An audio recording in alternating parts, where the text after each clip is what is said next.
Hey, just a supplemental on the first two videos I did on the Audi Q7 sub replacement. I went ahead and pulled this out. I didn't like the subwoofer, the wire that I was using, so want to replace it with this, and I thought while I was here I'd show you a few things. Sub, as you remember, sits like this. Left side, right side. That's the one bolt point there. That's easy to get to. That one's easy to get to. This one sticks out further because it's underneath that plastic wall I mentioned. But again, you can push it back and get at that pretty easily.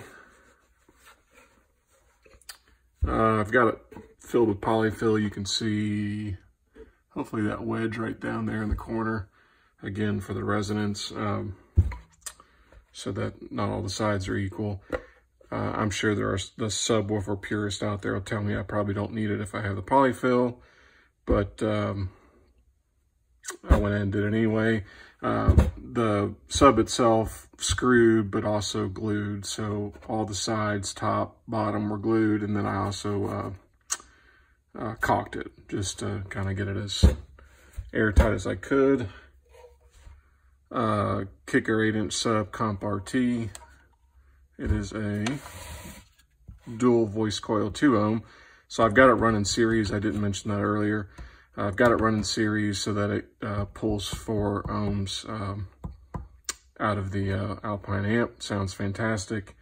Did not put a disconnect for the speaker wire. I just drilled a hole again for the sub purist out there. That's probably taboo, but it works for me. Once I install it, it's underneath, you won't see it. So again, it didn't bother me to do it that way.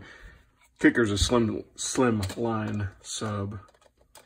I think it's about 2 3/4 inch, and that's about a 4-inch depth to the bottom. So this fits perfect in there. Let me show you something on the car real quick while I've got it out.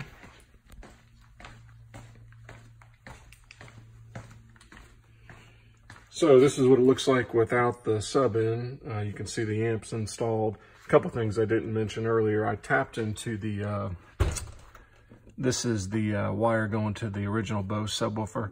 You can see the connector pin right there. I just tapped into it, ran into the high level on the Alpine amp.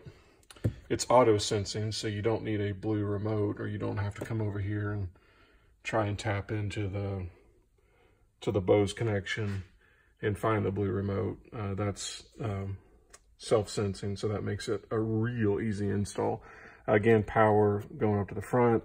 There's the ground I've got marked on black. Ran it across underneath here. This just pops off, and I think this just pops off as well.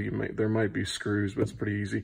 That lets you get down into that bolt for ground. You can see the mount points for the Bose sub. Here, it's 1, 2, 3, 4, 5.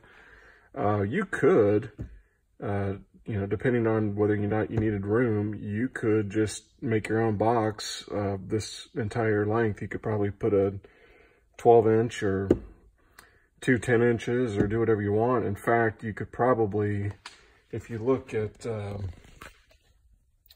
that Bose amp, the bracket, the Bose is just installed by 2 screws on this back end, and you could probably just remove the plastic bracket and build your own bracket, put your Bose amp at the top and put your sub amp underneath, and then have this whole area here for your sub. You can go probably closer down to the ground than I did. Just thinking there was something else I was going to mention. Power, ground, subwoofer is the signal. I think that might be it.